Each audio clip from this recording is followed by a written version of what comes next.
Hello friends, and lastly this is the time for the discussion about the R3 All India and R3 states. आपको पता है round 2 के results already declare हो चुके हैं, 31st को ही हैं, टुडे 1st ऑफ सितंबर है।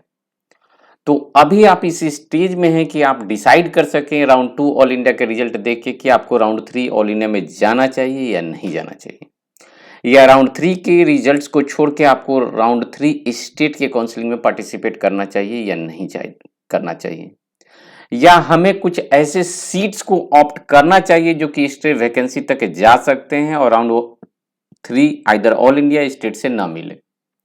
तो आपकी स्ट्रेटेजी कुछ भी हो सकती है। That's why we are coming with this session, that is pre planned. आपकी स्ट्रेटेजी क्या होनी चाहिए,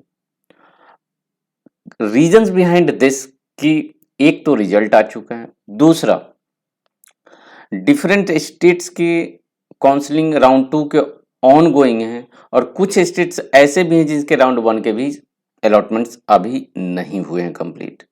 बट जैसा कि आप जानते हैं, आपको पता है क्लियरली अबाउट कि दैट जो भी काउंसलिंग प्रोसेस होता है, टोटल सीट्स के जो 50% सीट्स होते हैं वो ऑल इंडिया से फिलअप होते हैं और 50% सीट्स होता है स्टेट कोटा से फिलअप होता है। एमसीसी जब स्टार्टिंग काउंसलिंग किया था तो उस समय आप देखेंगे कि जो काउंसलिंग का शेड्यूल आया था वो उसका जो स्टेप था, राउंड 1 ऑल इंडिया का होगा, देन राउंड 1 स्टेट का होगा, round 2 all India, then state round 2, round 3 all India, then state round 3, then again state all India round होगा, देन स्टेट का स्टेट राउंड होगा, स्टेप बाय स्टेप। पर्पस क्या था, ताकि मैक्सिमम टू मैक्सिमम सीटों पे ब्लॉकिंग को रोका जा सके। बट जैसा कि अभी आप काउंसलिंग प्रोसेस देख रहे हैं, राउंड 1 में रिजल्ट्स तो हुए हैं बट राउंड 2 में जो मैसिव शिफ्टिंग देखने को चाहिए था वो नहीं मिला। इसके पीछे के लॉजिक्स को मैं बताऊंगा और मैं आपके प्री प्लान्ड स्ट्रेटेजी में भी मैं आपको हेल्प करूंगा कि आपको करना क्या चाहिए इस स्टेज में। तो चलते हैं, हम बात करते हैं पहले कि जो अभी रिसेंटली नोटिस आया है क्या है और इसको हम कंपेयर करते हैं प्रीवियस नोटिस से। क्योंकि मैं इस नोटिस को डिटेल्स में नहीं जा रहा हूं जो कि पहले first round, second round, round 2 में क्या होगा, राउंड 3 में क्या होगा, जो ऑल इंडिया ने डिक्लेयर किया था। इससे पहले हम एक बात डिस्कस करना चाहेंगे, आपके साथ डिस्कशन करना चाहेंगे कि जो जो लोगों को नहीं पता है उनके लिए मैं बताऊं कि पहले की स्ट्रेटेजी क्या थी राउंड 3 की। तो राउंड 3 की स्ट्रेटेजी आप देख सकते हैं, एलिजिबिलिटी क्राइटेरिया राउंड की थी कि इसमें आइदर फ्रेश रजिस्ट्रेशन कर सकते हैं, राउंड 1 राउंड 2 में पार्टिसिपेट नहीं किया था, डायरेक्टली राउंड 3 में आइए। पॉइंट नंबर डी में जहां पे जाएंगे तो यहां पे आपको ज्यादा बेटर समझने को मिलेगा। जो भी रजिस्टर राउंड 2 में थे और उनको सीट अलॉट हुआ और उनकी पेनल्टी के साथ वो एक एग्जिट हो गए, वो भी राउंड 3 में जा सकते हैं। बट जिनको कोई सीट ही राउंड 1 राउंड 2 में नहीं अलॉट हुआ, वो भी राउंड 3 में जा सकते हैं। अगर राउंड 3 में, राउंड 2 से राउंड 3 का भी अपग्रेडेशन हो सकता है। ये पर्पस है स्लाइड का कि इसमें आप कहीं भी ये मेंशन नहीं है कि व्हाट अबाउट द स्टूडेंट जिनको राउंड 1 में सीट्स मिला, राउंड 2 में उनका अपग्रेड नहीं हुआ बट उनका राउंड 3 में जाना है, उनके विषय में कंप्लीट डिटेल्स नहीं दिया हुआ था। यानी कि उनके पास यही ऑप्शन बच रहा था कि आप अपने सीट को लेफ्ट आउट कीजिए, सीट से रिजाइन दीजिए, then you participate in round 3 all India. तो बट जिनको राउंड 2 में मिला था वो सिर्फ पेनल्टी देके सीट को भी रख के अपग्रेड कर सकते थे। तो ये एक बहुत बड़ा डिस्क्रिपेंसी था जो काउंसलिंग प्रोसेस में, जो कि पहले नोटिस नहीं हुआ। जैसा कि आप देख सकते हैं कि हर साल एमसीसी क्या करता है कि अपने जो रूल्स है वो टाइम के साथ चेंज करता है। इसका ड्रॉबैक भी एक बहुत बड़ा है। इसमें स्टूडेंट नहीं डिसाइड कर पाते हैं कि उन्हें ऑल इंडिया से लेना चाहिए या स्टेट से लेना चाहिए। वो काफी ज्यादा कंफ्यूजन स्टेट में रह सकते हैं और इसका फायदा एमसीसी भी उठाता है, जिस पे कहीं ना कहीं से ऑब्जेक्शंस होना चाहिए कि हम अपना फीस को क्यों पेनल्टी के रूप में दें, क्योंकि ये फॉल्ट एमसीसी का है। कैसे एमसीसी का फॉल्ट है? सपोज एक टाइम शेड्यूल डिसाइड होता है कि राउंड 1 के काउंसलिंग होंगे, फिर राउंड 2 के होंगे, फिर राउंड 3 के होंगे। उस बीच में स्टेट को राउंड कंडक्ट कर लेना है।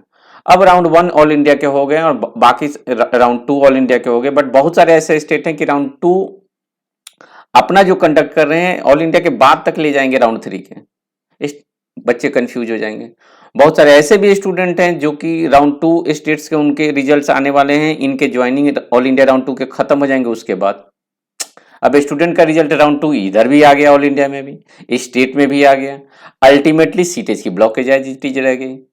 तो ये एक बहुत बड़ा गैप है। बट राउंड 2 से राउंड 3 का जो अपग्रेडेशन है, तो वाई मनी। अगर आप डाटा को देखेंगे, आप देख सकते हैं, आप जब आएगा उस समय आप एमसीसी से भी डिमांड कर सकते हैं कि कितने लोग राउंड 2 से राउंड 3 के लिए अपग्रेडेशंस में गए। आप देखेंगे मोस्ट ऑफ दी स्टूडेंट जिनको सीट्स मिले हैं, बेटर से बेटर सीट्स ही क्यों नहीं मिले हैं, आप कह सकते हैं 95% 90% स्टूडेंट अपग्रेडेशंस में डालते हैं।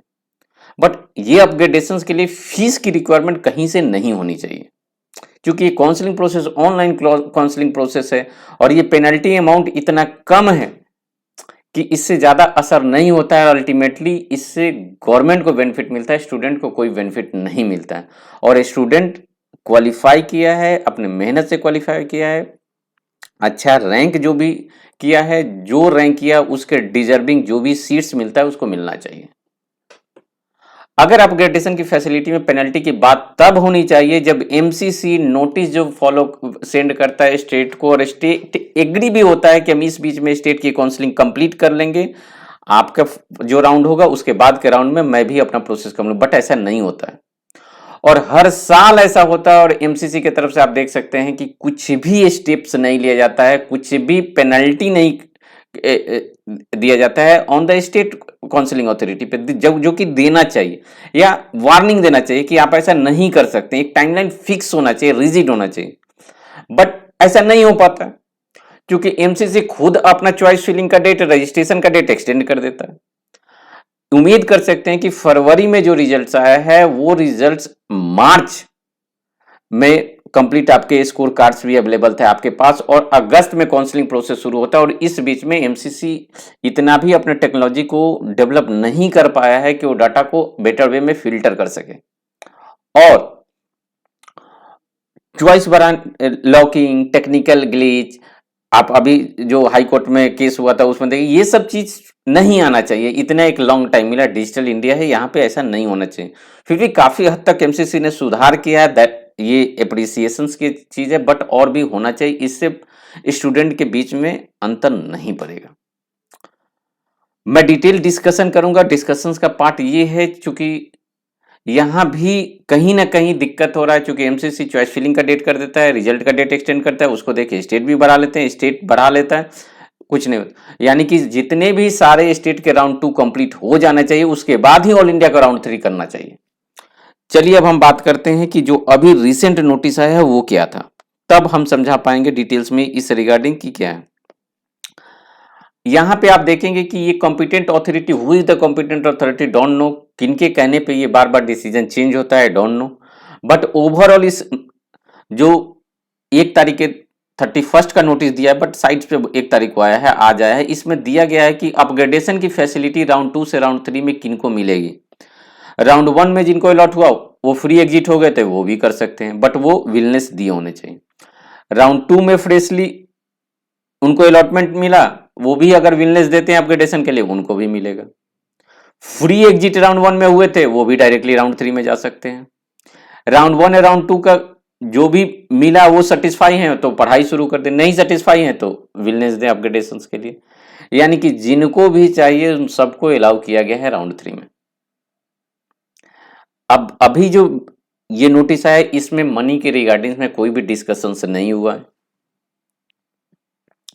तो जो पहले डाटा की शेयर थी और अभी की डाटा के शेयर में अंतर है। क्यों बता रहे हैं ये चीज आप समझिए, क्योंकि यहीं से मेन हमारा डिस्कशन शुरू होता है कि आपका स्ट्रेटेजी क्या होना चाहिए। राउंड 2 में देखिए, राउंड 2 एंड होने के समय में पहले एमसीसी ने क्या बोला कि एमसीसी एंड डीजीएचएस जो भी ज्वाइंट कैंडिडेट होंगे राउंड 1 राउंड 2 के, उनके डाटा को शेयर करेगा with state and state data को ज्वाइंट कैंडिडेट को शेयर करेगा। इस शेयर का क्या बेनिफिट हुआ? अगर सेम स्टूडेंट का रिजल्ट राउंड 1 से राउंड 2 में भी देखने को मिलता है, राउंड 2 से स्टेट के भी राउंड 2 में देखता है, स्टेट राउंड 2 से ऑल इंडिया के राउंड 3 में मिलता है, तो ये डाटा शेयर का कोई लॉजिक्स नहीं है। क्यों डाटा शेयर किया है, रीजंस पता नहीं, बट जैसे आप राउंड 3 की बात करें तो राउंड 3 में यहां पे डाटा शेयर के साथ साथ क्या हो रहा है ये चीज को समझिए। एमसीसी डीजीएचएस डाटा को शेयर करेगा राउंड 1, 2 एंड 3 जो कि ज्वाइंट कैंडिडेट है, और जो भी पार्टिसिपेटिंग सारे ऑलमोस्ट स्टेट पार्टिसिपेट कर रहे हैं, और वो डाटा सपोज राउंड 3 में आप ऑल इंडिया के ज्वाइंट हो गए, उस डाटा को फिल्टर करके स्टेट रिजल्ट निकलेगा।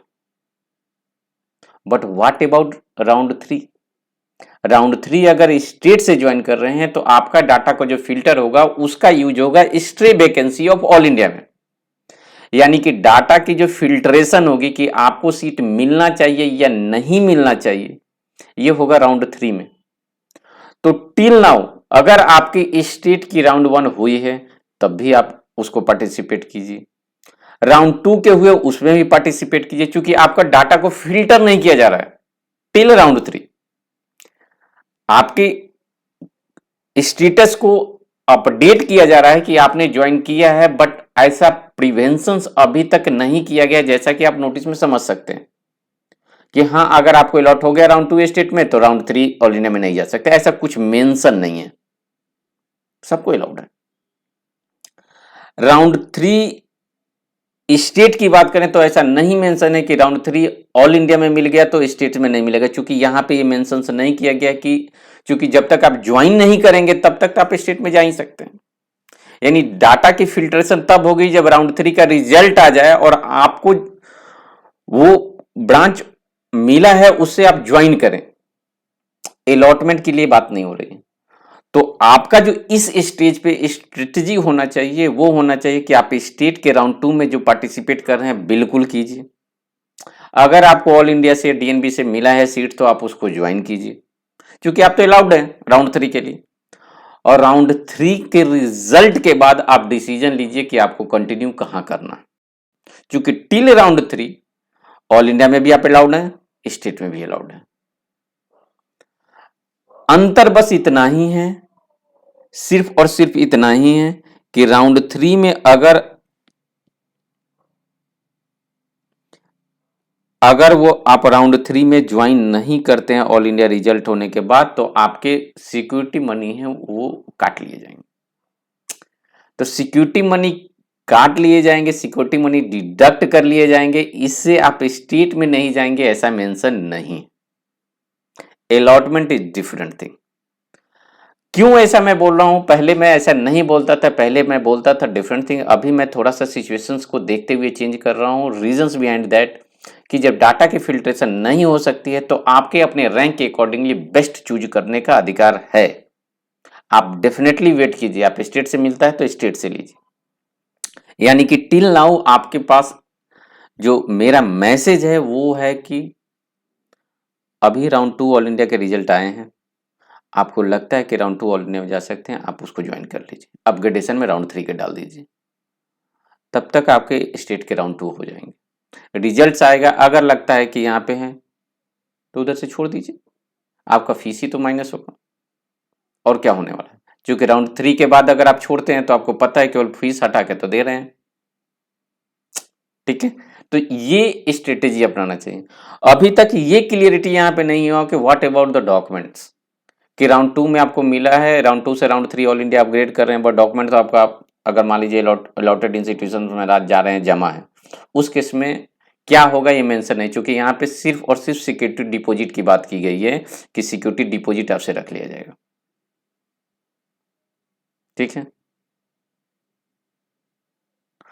सेकेंड थिंग्स, अपग्रेडेशंस की भी बात की गई है कि राउंड 2 सीट्स ज्वाइन जो कि राउंड 3 में जाएंगे अपग्रेडेशंस के लिए, once joined he can not upgrade और रिजाइंस। तो आपको तो अलॉट हुआ है, ज्वाइन जब नहीं किए हैं तब तक तो कोई दिक्कत नहीं, उस समय तक आपको पता भी चल जाएगा कि आपका स्टेटस क्या है। उस समय नहीं ज्वाइन कीजिए, स्टेट में आप आके पार्टिसिपेट कीजिए। यानी कि यहाँ पे जो अभी तक जो काउंसलिंग का प्रोसेस चल रहा है, इसमें स्ट्रे वैकेंसी में जाके बहुत सारे वैकेंसी क्लियर होने वाला है, क्योंकि आइदर एक स्टूडेंट ज्वाइन करेगा, आइदर ऑल इंडिया से करेगा, नहीं तो स्टेट से करेगा, और जब एक सीट ज्वाइन करेगा तो ऑटोमेटिकली सेकंड सीट खाली बचेगा। बट इसका सॉल्यूशन सिंपल था कि एमसीसी को स्ट्रिक्ट होना है कि ऑल इंडिया के काउंसलिंग अगर हो रहा है तो उसके बाद स्टेट को इस पर्टिकुलर टाइम में रिजल्ट्स को पब्लिश करना ही करना है, और ज्वाइन कैंडिडेट के डाटा को ऑल इंडिया के साथ फिल्टर करके अगर रिजल्ट नहीं होता तो ये सोल्यूशन हो सकता था। सेकेंड, अगर आपको लगता है कि नहीं अपग्रेडेशन 1 से 2, 2 से 3 अगर हो ही रहा है तो इसमें सिक्योरिटी डिपॉजिट और पेनल्टी के मैटर नहीं होना चाहिए, क्योंकि सबको जब आप अलाउ कर रहे हैं, क्योंकि मैक्सिमम लोग तो पार्टिसिपेट कर रहे हैं, और चूंकि रीजंस बिहाइंड दैट की जो नंबर है, फिगर है, अगर उसको आप कैलकुलेट करके देखें तो 25,000 इंटू अगर गवर्नमेंट के अकॉर्डिंगली 45,000 स्टूडेंट भी हैं, उसमें से 40,000 लोग भी के पैसे अगर इधर उधर होते हैं, या 10,000 के हिसाब से काउंट करें, वापस से फिर से डिपॉजिट करना पड़ रहा है मनी फॉर द काउंसलिंग और ऑल, तो ये ह्यूज अमाउंट होता है जिसके लिए पेनल्टी का रिक्वायरमेंट नहीं होना चाहिए। हाँ, पेनल्टी ऐसा होता कि इससे स्टूडेंट डरे और बिना चाहते हुए सीट को ब्लॉकेज करे, बट यहाँ ब्लॉकेज की तो बात ही नहीं हो रही है। बात हो रही है चूंकि स्टेट नहीं फॉलो कर रहा है रूल, ऑल इंडिया के भी शेड्यूल कंटिन्यूअस चेंज हो रहे हैं, तो स्टूडेंट ही नहीं डिसाइड कर पा रहा है कि उसे जाना किधर है, ऑल इंडिया में ना स्टेट्स में। तो फॉल्ट काउंसलिंग अथॉरिटी की तरफ से भी है, इसके वजह से स्टूडेंट इस कंफ्यूजन में आ चुके हैं। तो कंफ्यूजन दूर करने का सबसे बेस्ट वे यही है। जो भी लोग इस वीडियो को देख रहे हैं उनसे तो मैं सिंपली यही चीज बोलूंगा कि आप मैक्सिमम से मैक्सिमम इस वीडियो को शेयर करें, और कुछ भी आपको डाउट्स या अपडेट्स होता है तो आप हमसे जुड़ सकते हैं on this@Dr. Neeraj Singh। ये हमारा यूट्यूब है, सब्सक्राइब कीजिए इसको, ताकि आपके पास कोई भी वीडियो अपलोड होता है तो नोटिफिकेशन आपके पास पहुंच सके। And thank you so much. जो हमारा प्री प्लान था वो यही था कि अगर ऑल इंडिया चेंज कर रहा है तो आपको उसके अकॉर्डिंगली चेंज करना चाहिए, क्योंकि all are allowed as per notice, यहाँ पे कोई चेंज नहीं हो रहा है। इसके बावजूद भी अगर कोई कंफ्यूजन रह जाता था देन डेफिनेटली कमेंट सेक्शन में कमेंट कीजिए। I will try to sort out your query as early as possible. Thank you.